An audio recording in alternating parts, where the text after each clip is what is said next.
pretty rare that you can ever pinpoint the exact moment where a C change is happening in music or otherwise. In the Muse video we made for Vespertone, we talked about a century of transformation in music, going from the 1800s into the 1900s. We talked about Wagner and Brahms and the War of the Romantics, 12-tone music, serialism, but an entire century of music that was changing.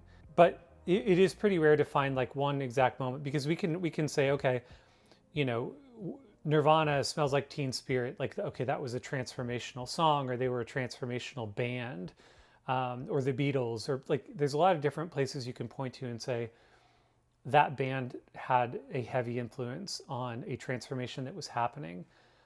But what I want to talk about is one particular moment, one chord to be specific, that I believe we can trace all of Western music back to this one chord. And it's not just about what this chord, like what the notes were in this chord, but more the way that the chord was used and then repeated and where it was used that made it so transformational. And if you've taken, more than a semester or two of music theory or history, you probably know the chord that I'm talking about. It is called the Tristan chord, and it is the first chord that is played in the prelude of Wagner's Tristan and Isolde. So you hear how it opens with this melody that goes up a minor six and then falls into kind of this lovesick sigh sounding chord.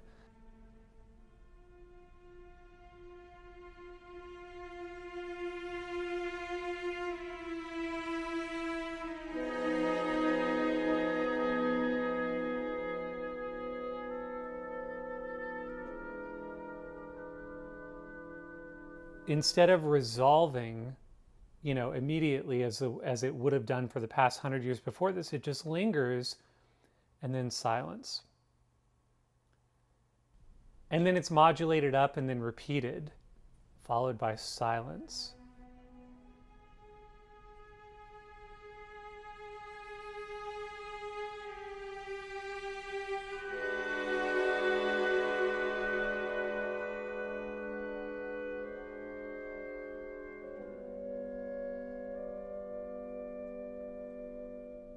And this is the opening prelude to an opera, which they would usually come out the gate, with a banger, but they just come out with this kind of longing, painful sounding lovesick sequence of chords, which had really never been done like that before, or at least not in the popular music of the time.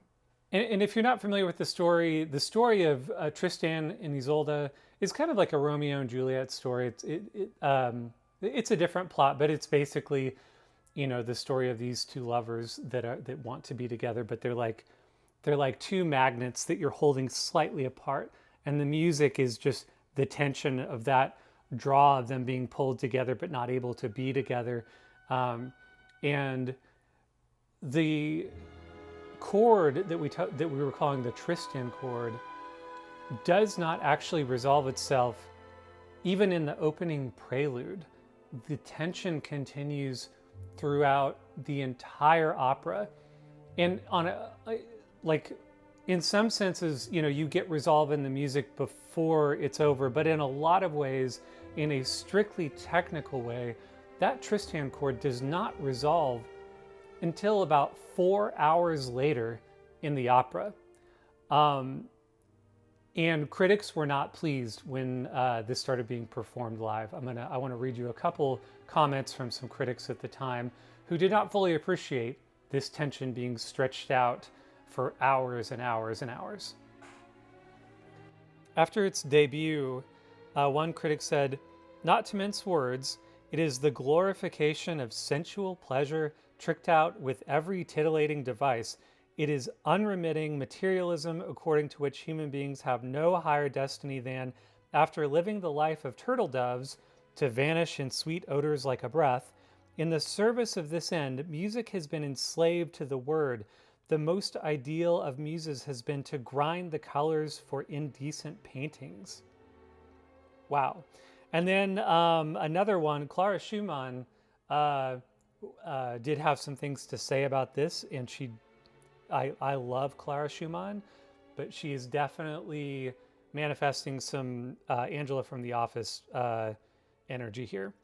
The most disgusting thing I have ever seen or heard in my life. She wrote further, to be forced to see and hear such crazy lovemaking the whole evening, in which every feeling of decency is violated and by which not only the public but even musicians seem to be enchanted, this is the saddest thing I have ever experienced in my artistic life.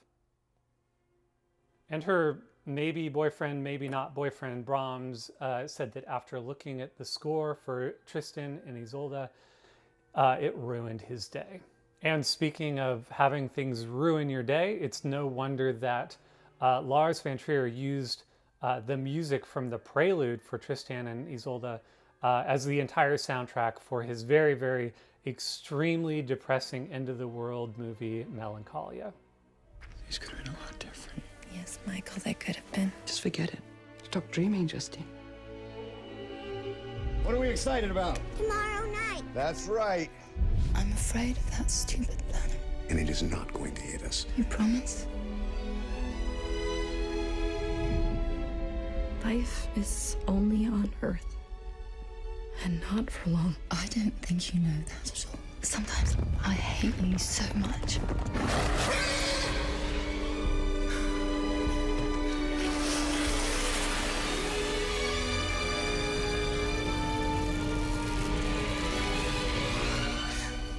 And in the Bernstein lecture titled Delights and Dangers in Ambiguity, he spends a considerable amount of time talking about the transformation that happens within the sequence, also that was happening in music. This, from a strictly music theory analytical perspective, this intro for the prelude is very interesting because you don't really have any sense of what beat you're on, what the rhythm is, or even what key you're in. It's just kind of this, vapor of chords that kind of come in and out and then into silence, like we said. And because Wagner was leaving behind basically hundreds of years of harmonic practice where everything, you could kind of predict where almost every chord was going to go based on the rules of harmonic practice. But Wagner was leaving that behind completely and just going from one unresolved chord to another without really worrying about what key are we in or anything. And it is the mystery in that I think that Bernstein is saying that gives us so much more depth and nuance, to the harmony in this prelude. Even though, as we talked about this before, he's a bad person, problematic person, he was a master orchestrator and a master of tone and harmony. And it is no wonder that, hundreds of years later, well, more than 100 years later, we are still, like in music theory classes, studying the relationship of these notes and these chords and how we delight in the ambiguity of those chords. This opera debuted on June 10th of 1865, and I feel like since that time, as we, expanded into greater and greater ambiguities in music and, chord structures, I feel like in modern pop music, we have mostly kind of gravitated back into an even much, much simpler grid of chords and harmony, where most pop songs, I would say now, just kind of revolve around the same 2 or 3 chords. I do it. I mean, I make most of my songs with just 2 or 3 chords, totally guilty. So I think that harmony has become much less interesting since then, at least in pop music. But what I find fascinating is that I wouldn't say the same thing about rhythm. I feel like rhythm, has gotten only more and more interesting in the past 100 years. We have all of the experimentation that was going on in the 50s, 60s, moving from straight time to jazz, R&B, hip hop. we move into, sampling eventually, and the advent of drum machines and the whole process of making drum machines, making rhythm more mechanical, and then eventually less mechanical and humanized. But regardless, it is something that I would say has actually gotten much more interesting in the last 100 years. And I think that what makes it rhythm more interesting is the ambiguities in rhythm. And let me explain that a little bit. We had hundreds of years where most of rhythm was emphasizing strong or weak beats. Then we developed, syncopation, eventually swing and everything. But the more out of the 4/4 grid that we got, I feel like the more interesting music became. The more we moved off of just straight quarter notes, strong and weak beats, the more interesting rhythm became. It made us want to move and to dance.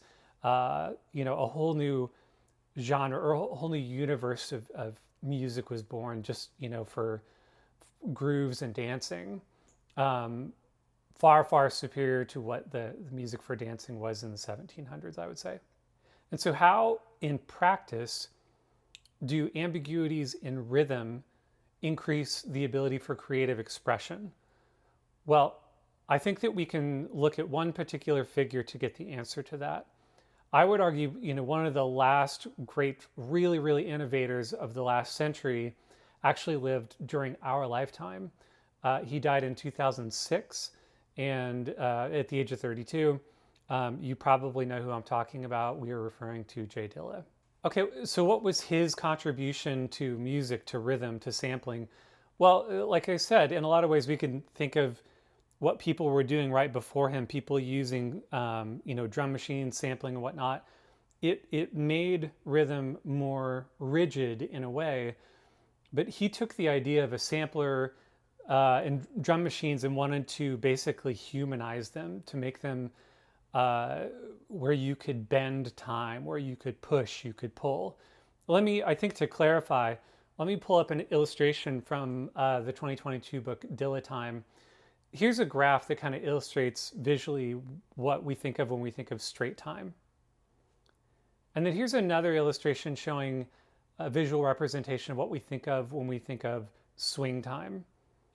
And then I want to show you one more illustration that the author came up with to represent what we call Dilla time, which oftentimes was kind of a combination of things that were completely straight and swung, both working together at the same time.